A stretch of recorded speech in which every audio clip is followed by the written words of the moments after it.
Good morning, good morning. So I have got a PowerPoint, but it's not death by PowerPoint. It really is just prompts for me so that I make sure I cover the important bits and pieces. Thank you, Melanie, for inviting me. I've not done many of these. I'll go into that, see I'm already rushing ahead, but I do a little bit performing, but not really public speaking, so it's quite different. So let's click. Oh, you could do. There we go. So it's not too complex.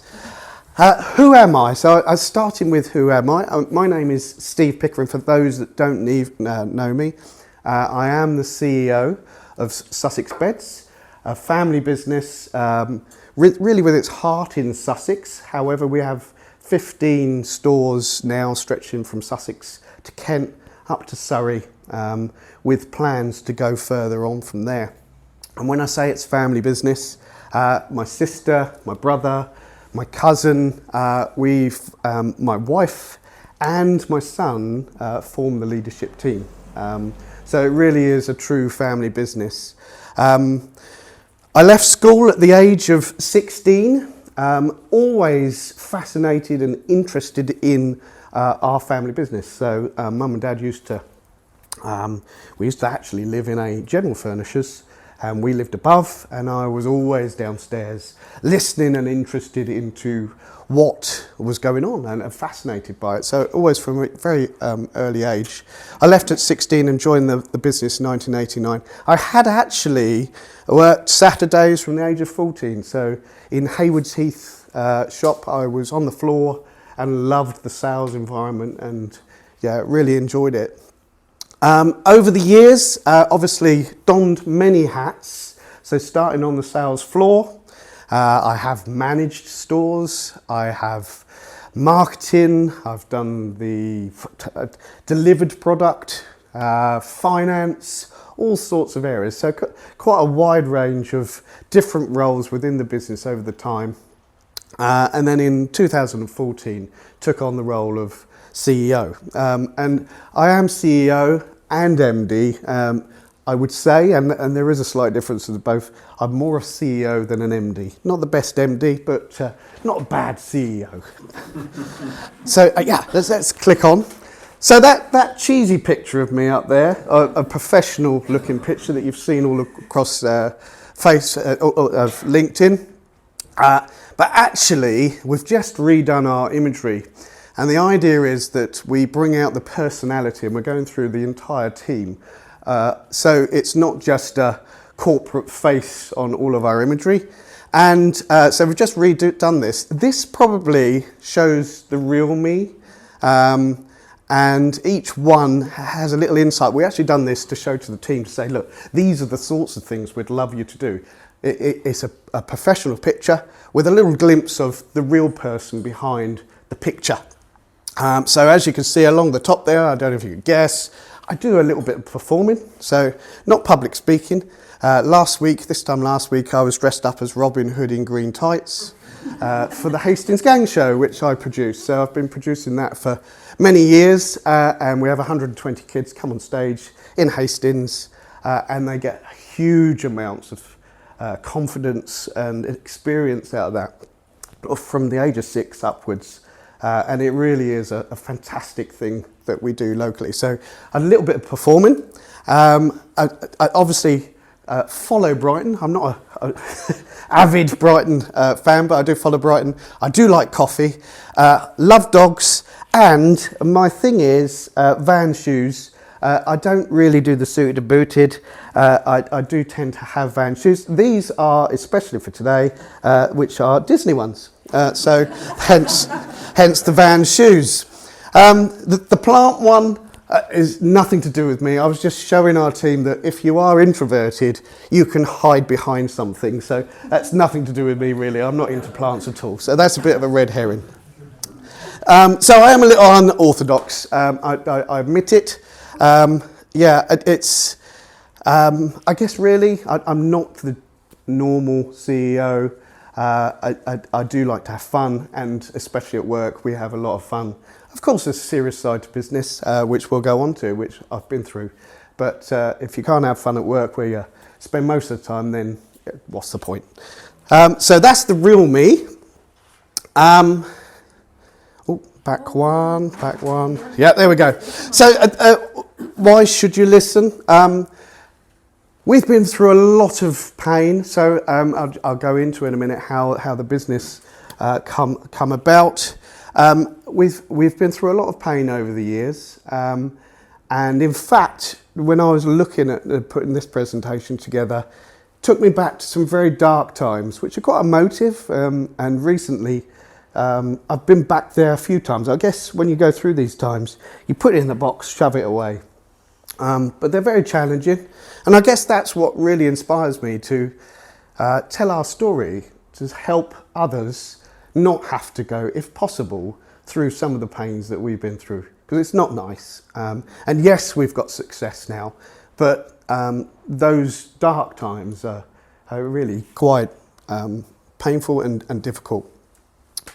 And I do hope that there will be some practical tips and takeaways, and I've got some bits and pieces that I'll hand up later, of what you can do in your business is take some of this learning back and implement into your business. So that's really the objective of today. There we go, and click on there. So we're going to go, so where are we going? I'm going to start really at the very beginning of how the company come to form, through the initial success, the decline and why it declined and what we went through there, to the eventual failure, and then the reincarnation, as we've spoken about, really from 2014 onwards, to award-winning success. And that was a really memorable moment when we got an award for transforming the business. So that's where I want to take you, and if there's any questions as we go, please feel free to chirp in. It's fluid. Okay. Yeah. So the business itself. That's our mum and dad. And Sussex Beds was founded by my parents in 1981. Previous to that, so in 1979, my parents purchased a general furnishers. I don't know if anyone knows St Leonard's, Bohemia Road, general furnishers. So it done everything: carpets, beds, furniture, whatever you think of in the home, it did. We lived above, and mum and dad did the shop underneath. And then they went away in 1981 to a Silent Night bed exhibition, actually. And something new was being demonstrated, which was instead of being general furnishers, which was the norm at the time, a specialist bed shop. And it was all displayed. And Dad was so inspired by this, within 2 months, he'd come back, he'd found a unit in Hastings, and he opened his first bed shop. It was called Hastings Bed Centre, so it wasn't Sussex Beds at the time, it was Hastings Bed Centre. And it opened, I think, on the 1st of December, and by the 20th, it sold all of the beds. So I had to rush about getting more beds in to fill the shop. And he did so, and then really that went on, rocketed off, huge amounts of revenue and turnover, far greater than he'd ever seen in the furniture shop that we lived above. And I guess really that is where it all started from. Very quickly, he opened a second shop in Bexhill. And if we click on, yeah, so 1981 to 1989, so opened a second shop in Bexhill, again successful, and a third in Haywards Heath. So Haywards Heath, which many of you will probably know, is the longest surviving original store. It did expand a few years ago, but it is the longest surviving original store. Those 3 shops done exceptionally well, and the business was booming, and it was a very good time. Very different to today, much more volume based, so a lot of volume, a lot of deliveries out, but very successful. 1988, opened a 4th store, which was in Eastbourne. And then I joined in 1989, and it's really was the beginning of the first hurdle. So Eastbourne didn't perform as all the others had. It was quite a bit more expensive, and was the first real taste of a little bit of bitterness. It didn't really do what it was designed to do. If you then mix that with a downturn in the economy, which was the recession of the 1990s, the business then went through quite a bit of a turmoil period. We were opening shops here, and they were not so successful. Opened another one in Bexhill, so we had 2 shops in Bexhill. And I would say that the good terminology for that period was we ducked and dived through a challenging period. Things started to turn 95, 96 with actually the Uckfield come along, and that was a hugely successful unit, really took off immediately, and also Portslade. So I would say this next Renaissance period, so success period, was driven by having 2 stores that really motored. So we had Eastbourne Steel that was a little bit of a tough one, but Uckfield, Portslade, together the business done really well. So again, success returned. We opened in Howsham and various others. And that was probably the best period pre where we are today. And then, click, yes, 2004. We changed colour, there's me, yeah. Yeah, I wouldn't say I've changed at all, but yeah. Well, maybe here, just maybe here, yeah. So 2004 saw a decline, and it actually started with success. So if you look on the screen there, you'll see a website, and this was really ahead of its time. It was called Sleeping Solutions, and what it did was utilised the Silent Night bed brand, many of you may have heard of, their infrastructure to deliver goods right across the country. And it was just their goods. So it was really a Silent Night site online. Now, e-commerce, this was really early days for e-commerce. I would like to tell you that it was all calculated and planned out, and we knew exactly what we were doing. But Dad is a true entrepreneur, and it's like, screw it, let's do it. Attitude, but that's why the business is there. You need those people. And it was a raving success. Suddenly, I mean, we'd done this thing at cost, at the time I'm going to say £30,000. Didn't even know if you'd sell a bed online, and suddenly, day one, we were selling beds, and it was like, oh my God, and suddenly we were sucked into this revenue and this turnover, and it's like, wow, this is amazing, and we got our stores, this is on top of that. And within, I suppose, 8 months, 9 months, we're like, well, if we can do this with Silent Night, why can't we do it with all of these other brands and bring it into this site? And suddenly we'll go from 1.2 million revenue to 10 million revenue. This is going to be amazing. And we invested another £100,000+ in this thing. I must say, this was times where pay-per-click was 3 or 4p a click for generic terms. So very different time to today. So we changed the site, spent all this money, and it didn't do any more. Oh, why not? And really, this is where the decline started. One, we weren't in control of what we were spending. We were being seduced by revenue and turnover, and took our eyes off the bricks and mortar business. And I'd say this was probably one of the key factors to the initial decline of the original business. Took our eyes off, got seduced by turnover, weren't in control of the numbers, and this started the slope. Okay. And then you combine that with the financial crash of 2008, which saw volumes, sales decline, but probably more importantly, buying habits changed or began to change. e-commerce was becoming more and more of a influencer in buying, and it wasn't necessarily that you lost orders, but you were having to price match. So people were searching the products, coming in and saying, I can get this for. You'd go, well, we'll match that, which is fine, but what was happening is your margins get squeezed. And of course your costs are going up, margins getting squeezed, volumes are going down. And that was probably one of the big things of the decline. We opened 2 additional stores to try and stem that fall in sales, because we had an infrastructure. We had a 30,000 square foot warehouse in Hastings.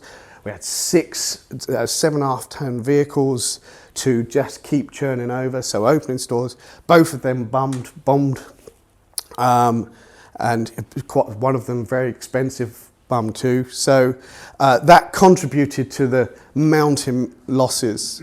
And across 2009, 2011, the losses were reaching 6-figure sums each year. And it had to come to a head. And if we click, the head came in 2012. No longer could we really support what was going on, and took advice, and really me and my brother, so really if you look at this whole period, it was myself with my father, we worked together all the way through this. And then when we went through the CVA period, my brother got very much involved too. So, and in fact, when I was preparing this, I typed in CVA into my email client, and you see all these emails of that time, and oh my God, you know, it was really stressful. Don't know what's going to happen. And of course we were, I suppose really, relationships is a big thing for us. And suppliers, letting suppliers down was really tough. And of course you feel as though you're letting everyone down, but yeah, so really tough, which is why I do this. Agreement, so took 10 months to get this agreement for a CVA. So CVA is really a company voluntary arrangement. So what you do, you go to your creditors, say, look, we can't go any longer.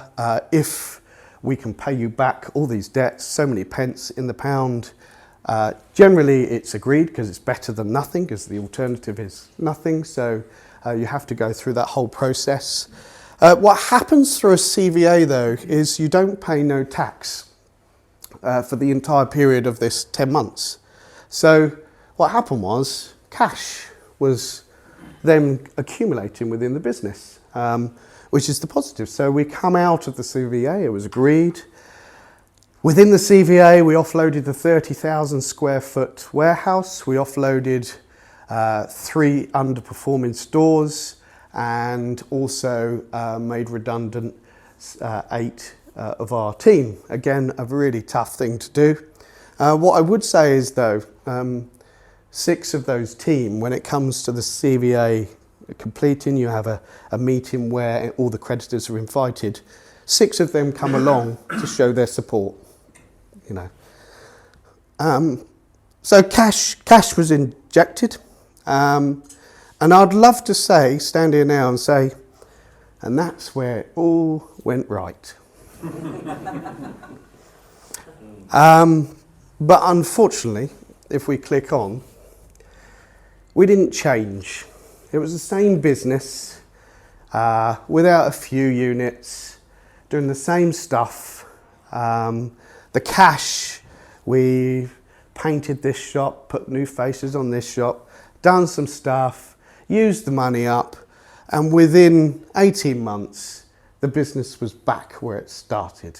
And the biggest, I guess really the why, what is control.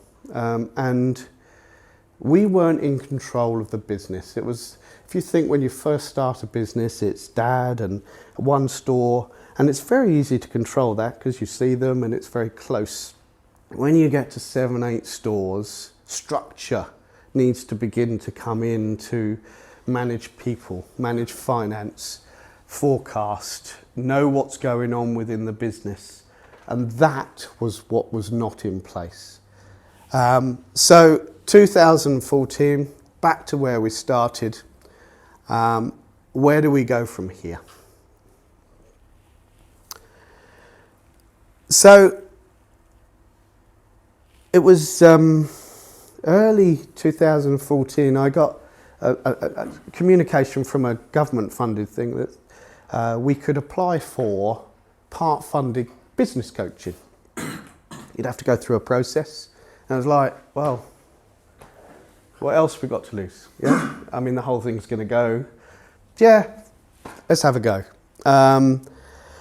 Now, this is really the part where my father, who had run the business for all these years, was extremely brave, because we went through this process. We got the funding.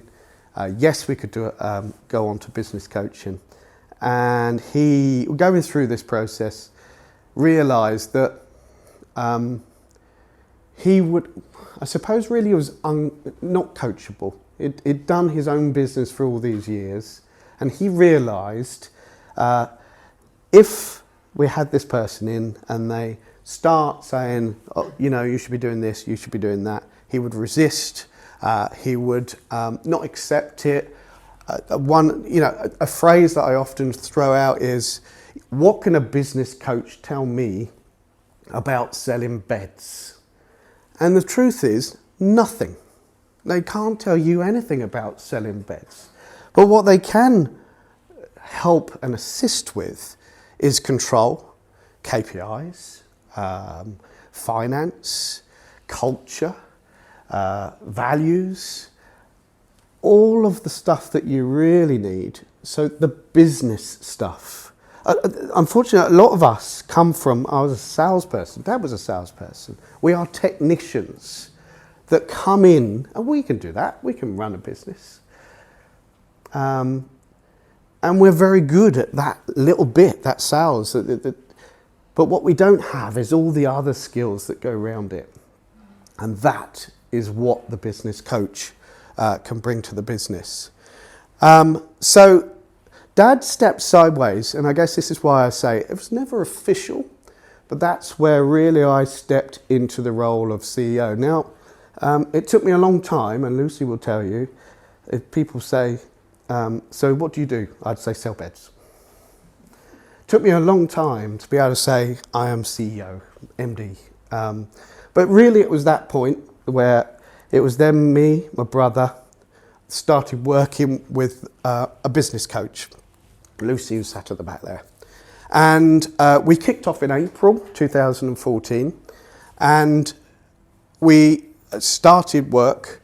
First of all, and the first thing we did, because cash was declining, and the first thing we had to do was reverse that cash decline. And the simplest and the only thing in business that you have pretty much full control on is your prices. And we upped our prices by 10%. Now, we'd always thought, yeah, but we want to be fair to consumer. We don't want to overcharge. And I think this is, in business, so many people think the same way. You're embarrassed to charge for the services that you provide. But actually, the reverse is, do your customers not want you there? So we pushed up prices by 10%. That was the first thing we did, right across the board. And then we got to work on this thing called KPIs. What are they? Key performance indicators, yeah? So what does that do? We just want more business. So we started mapping these KPIs out. And I think actually this is a good time to give out these. So this, I've got one for everyone. Hopefully I've printed enough. If I give a few out. These are our original first draft of KPIs. If I dish them out. There we go. Well, I will keep one. So these are our first draft of KPIs. And they don't look particularly looking back at them now, they scare me to death.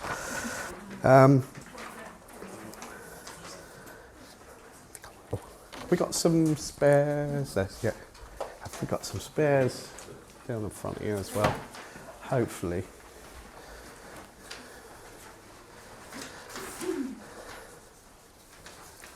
We got a few more spares there. Yep, perfect. Yeah, okay. Just have down the front. Perfect, perfect, perfect. There we go. So this was our first stab at KPIs. Prospects, footfall, conversion. So prospects, well, that was an interesting one. We were told we've got to count how many people come into our shop. Why?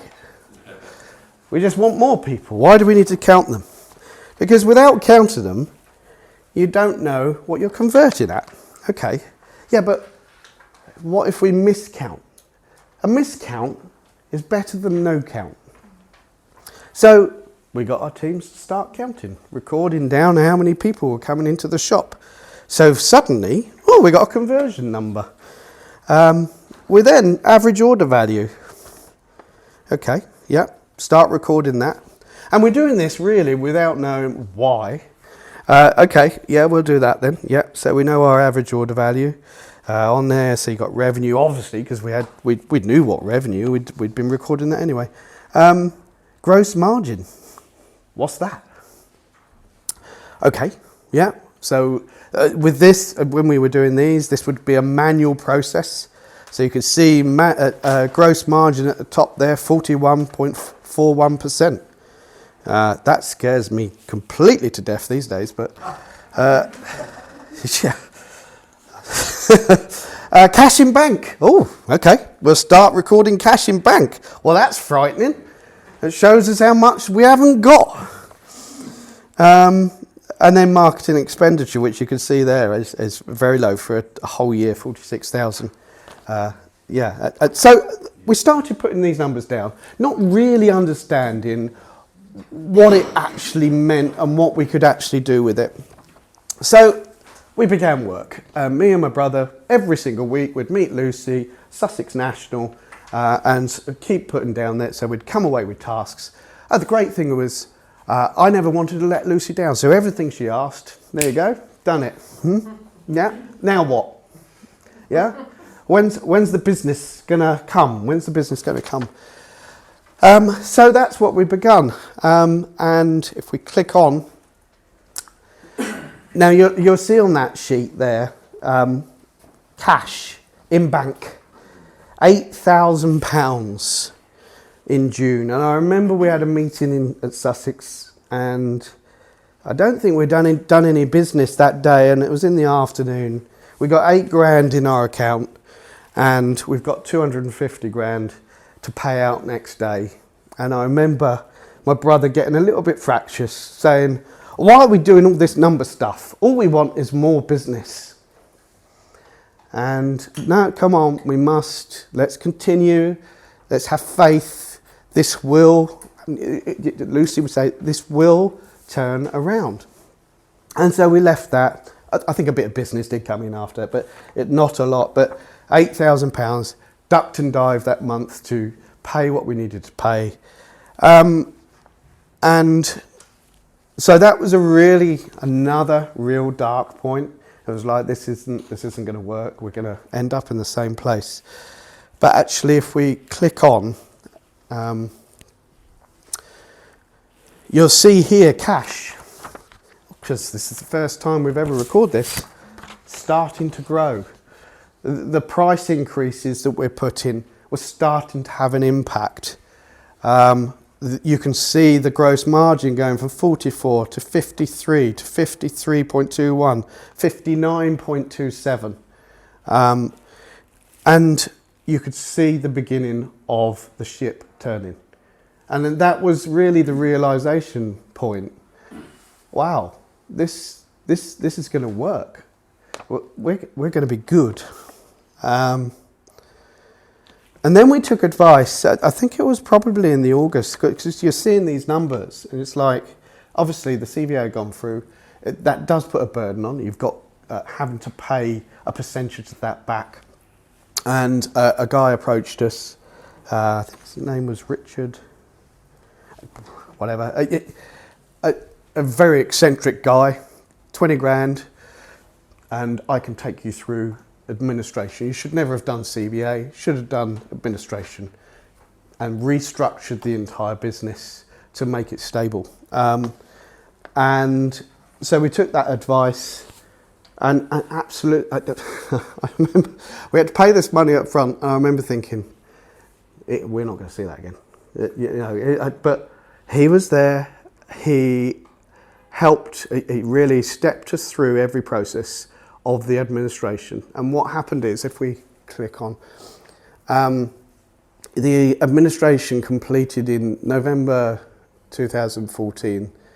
The business, and you've got to think of it as two separate things, it's the company and the business.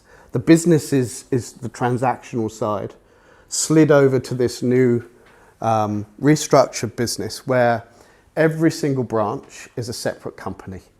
We have a purchasing company, which is distribution, we have a holdings company. And the reason for that is a lot of the issues we'd had over the years is being tied into leases or properties where things change, and of course you can't get out by really hiving them off. And we've never had to do this since, but every single company is a separate business. If we ever had to, we could just close that business. So this structure was put in place, the business slid across, and the CVA was then voided, so it slid across.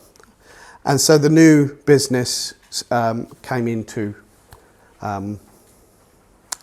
existence, and that's where that we spoke about Barclays, which was Peter Mills. I'm not going to say Barclays because I think it's Peter Mills from Barclays who was absolutely superb.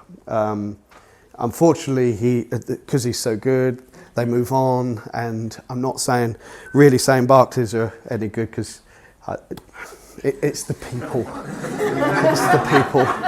But he was exceptional, and also Melanie also come into play at that point as well. So that's where we restructured the entire business with really good people advising us, which we never had in the past. The assets were purchased, and actually the administration was really more of a formality. There was a hiccup, I think, just as we was about to go through, the credit card companies saying, no, we're not going to supply you anymore. We had to then run about getting those little white things, and then they said, you're putting far too much business through there, you can't use them. So a little bit, but nothing like the CVA. The CVA was the real painful one.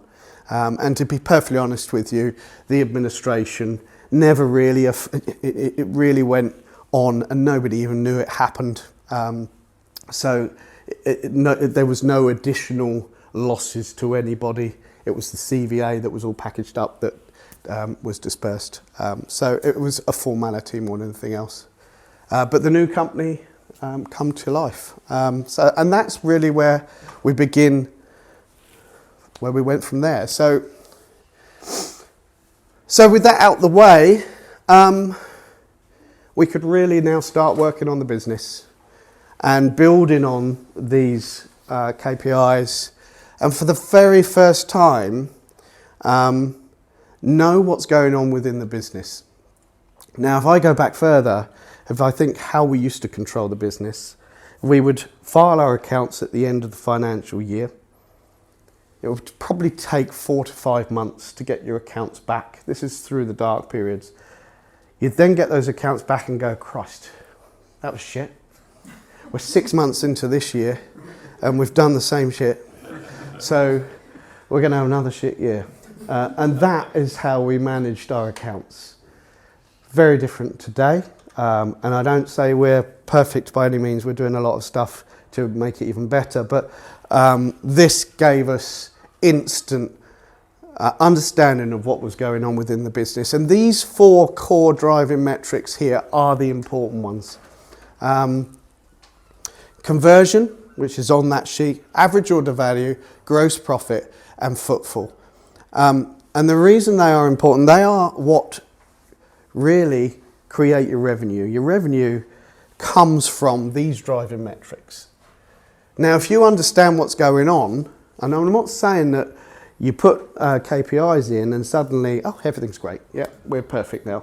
That's not the point. The point is, and you'll see, I've got some more sheets later, things go down, things go up. But it's knowing that they're going down and knowing that they're going up, the reason they're going up, the reason they're going down. Okay, conversion is dropping. What can we do? Let's train our sales guys to maybe ask better questions. And there's reams and reams of different ideas that you could put towards conversion. And the list is endless. Average order value. Now, one of the key things we did in 2015, we used to be free delivery, free disposal. Average order value, if we charge for delivery, because all our competition are, and we could charge for delivery. And of course there's resistance, we can't do that, that's why people come to us, that's why people buy from us. But the fact is, it wasn't. People would come in and they'd commit to a product and say, I want that. Brilliant. Come and sit down, sit at the desk, by the way, delivery's free. And they'd go, oh, that's nice. Yeah. So, let's charge for delivery. And disposal. Disposal costs us a fortune. Let's put in a charge for that. That alone, not only did it increase average order value, but it was profit straight on the bottom line, because it was just extra money on the bottom line. I think that was worth about £100,000 on the bottom line just by putting that fee in. And of course, if someone goes, look, I don't want to pay delivery, of course then, I'll do it for free. You don't lose the order, but the fact is it's a negotiation tool. Gross profit. So I've spoken about the emergence of the internet and the web and that influence. And we made a conscious decision. We'd always done a lot of what I'd call unbranded, not so well-known brands. Has anyone in here heard of, apart from Colin? Let's pick one. Cozy Sleep. No. Let's pick another one. Deluxe Beds. No. Probably heard of Sleep Easy. But my point is, we were putting these products on our floor with deluxe beds or Cozy Sleep. You could then go, Cozy Sleep such and such. Actually, who they're buying from is what's above the door. You're not coming in for a Cozy Sleep. You're not coming in for a deluxe bed. You're coming in to buy the experience and the service of Sussex Beds. So why don't we put our name on that label? Because that's what people are buying. They're buying our service. They're buying what we give them. And by doing so, that means we can get the margin we need to get to make sure that our stores are there. So if in the future they want more products, we're there. They've got that service. Shouldn't be embarrassed about the prices you charge if you're doing the service. I don't drive around in a Ferrari, but what it does mean is I can pay my team a decent wage.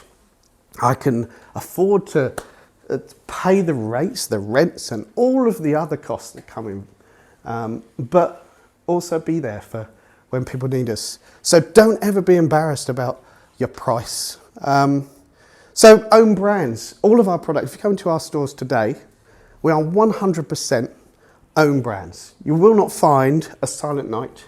You will not find a Sleep Easy, or any brand that you would have heard of. And that's not the way to buy a bed. To be honest with you, going back years and years ago, we used to have displays of Silent Night and this and the Celia and all this. But actually you should buy in the bed because it suits you. It's comfortable for you, not because it's got that name on it.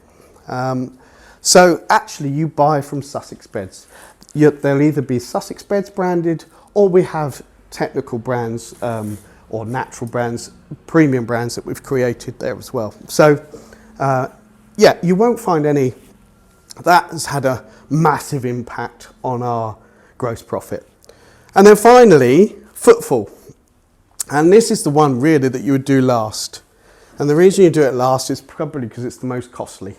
Because to advertise costs money. And And we do spend a lot of money on advertising now, but there's other things that we've put in place to make sure every piece of advertising we do returns.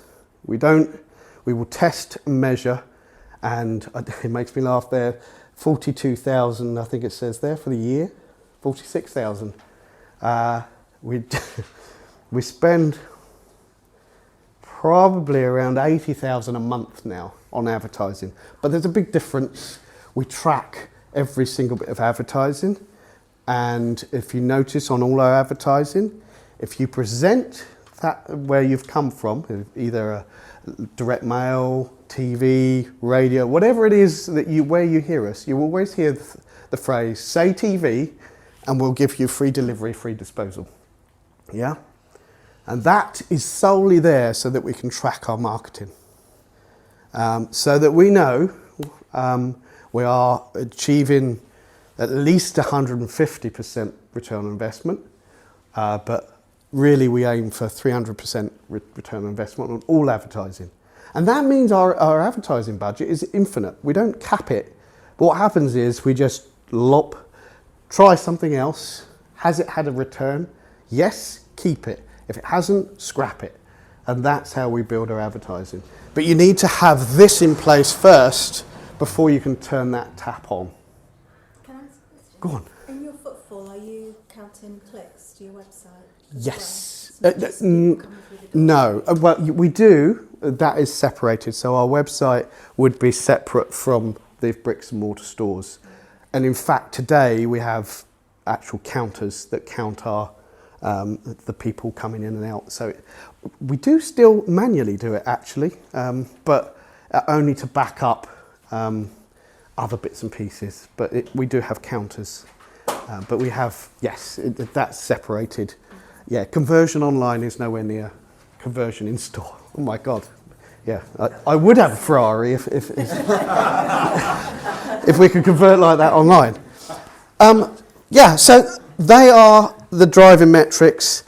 They are still today, and actually let's give out the next sheet because you'll see that it's evolved a bit from that first sheet.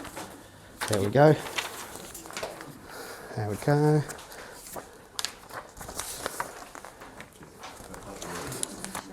So a little bit prettier, a little bit smaller, a little bit prettier. They've got a little bit more.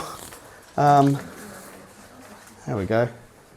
But actually saying exactly the same thing. I think we got some more coming down. That's cool. Let's give you that one. Saying exactly the same thing. But what I want to draw your attention to now is this isn't just a group-wide thing. Has everyone got one? Cool. Has everyone got one? No one needs one? Yeah. So this isn't now just a group-wide thing. This has now been expanded. So there's our group totals. There's the core metrics driving the group. But if you notice down the bottom, you've got Ashford branch, Bexhill branch, Canterbury branch. That whole same system is mapped through every single branch. Those core metrics are for every individual. So we have team, we know the conversion, we know their average order value, we know their... so the same metrics go all the way through the business. We can just tick, have a look at a different branch.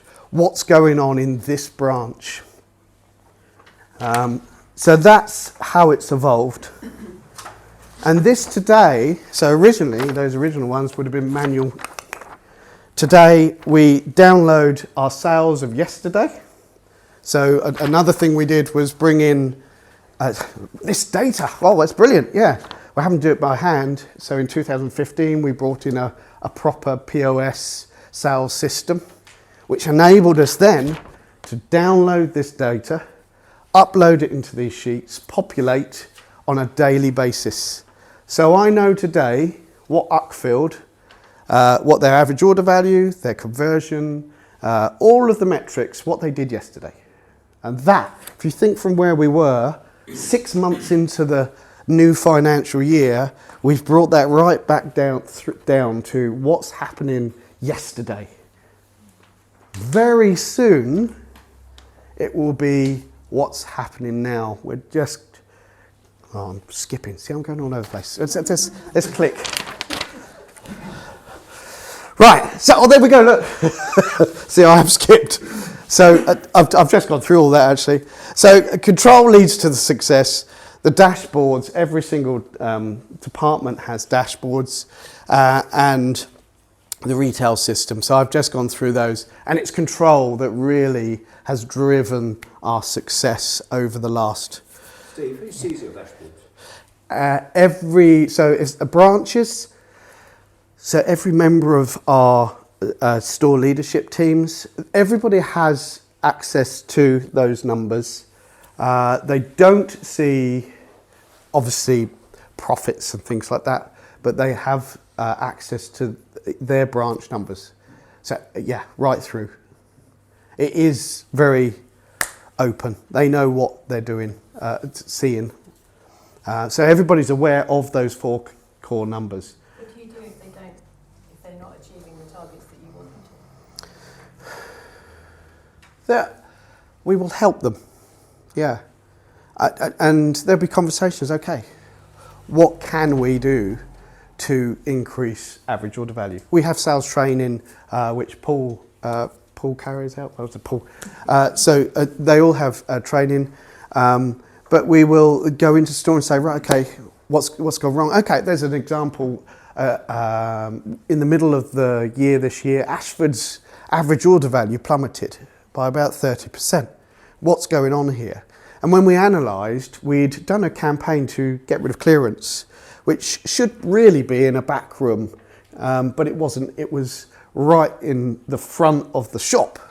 So everybody was seeing cheap stuff as they come in. And actually it should be the opposite. You should see your best stuff first and then go down to your lower price stuff. So that had a huge impact. We moved that back into the back room and suddenly it's back up again. So it's really having that, this month, right now, if we look at, as I say, it doesn't guarantee success, but what it means is you can react to it. This month, our stores are performing really well. Conversions are the highest they've been probably for 18 months, which we've done a lot of work on conversion. So beginning of the year, conversion was under pressure. It was going down. Right, what we're going to do? My son put together 2 huge sessions, whole team going through conversion training. And given them ideas on how you can bring up conversion, and suddenly that number now is the highest it's been. The number under pressure this year is average order value, whether that's cost of living crisis, but our next sessions would be on, right, ideas, how can we increase average order value? But the big problem at the moment actually this month is footfall. So that's realistically, our store teams don't have that much impact on footfall. So that's not a team issue. It's like you're doing a great job because your conversions are high and your average order values are high. They're the numbers that you are influencing.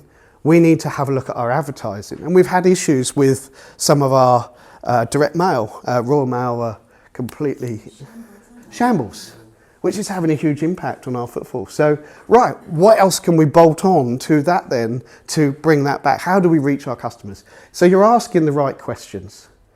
I don't say you get it right, but at least you're focusing in the right area.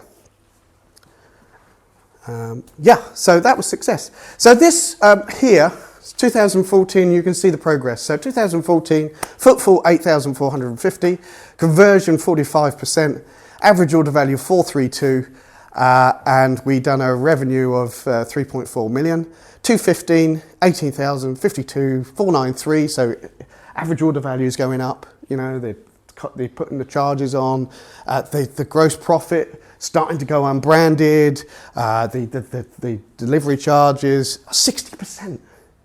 I remember when we went through the administration, speaking to the administrator, and we were saying, look, for this to be successful, we need to hit 56% gross profit. And he turned around and said, you're 54 at the moment, how are you going to do that? And I said, well, this. And then you see 60, and it's like, wow. So, yeah, I never showed him, actually. Should have done. Still time. Yeah. Yeah, see? See, we could do it. And the revenue was 4.5 million, and we achieved our first profit, net profit, for 6 years of 360,000. And that's down to coaching and being in control and making the right levers go in the right direction. And we've made a profit ever since. Some higher, some slightly lower if we're spending lots of money, but we've made a profit ever since. Yeah. And then in 2016, we went to the National Bed Awards, really without any expectation. And we were awarded a national recognition as Bed Retailer of the Year. And it was because of the turnaround. Subsequently, we won again in 21 and this year as well for more things to do with people and culture. So that's 3 years running, 3 times. We've actually been finalists, I think, another 2 times on top of that. And some would say we should have won it then as well. But we need to share it out. And so that's where success, this has taken us to success. And so just concluding, so these, I thought just out of interest to show you where things have gone on.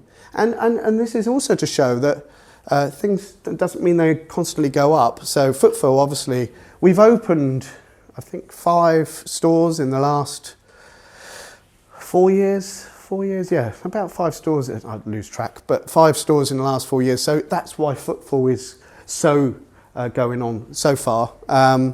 Conversion, you'll notice actually from those early figures, it's dropped 33.6%. Different stores have different types of footfall. So if you're in a busy, for instance, we just opened in Caterham, which is a busy, almost a shopping centre type thing. You're going to get a lot more people walking through. Your conversions will be lower.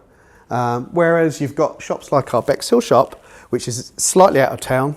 You drive there with some sort of intent on a bed or a mattress. You don't just, let's just walk 5 miles out of town to pop in. So their footfall is a lot lower, their conversion's a lot higher. So we don't look at really store by store. You don't say, why is your conversion not the same as Bexhill? They all have their different feels. But what you're looking at, is it going up? Is it going down? It doesn't matter. And in fact, when we went over to the footfall counters, it caused a lot of controversy. It's a precise number.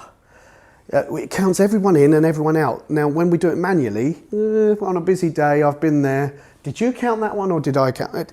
So it's a precise number. But what they don't like is it counts the postman, it counts the delivery drivers, it counts the family of 4. And so their conversion numbers are like 8%. And they're going, it's not 8%. We only saw this many customers.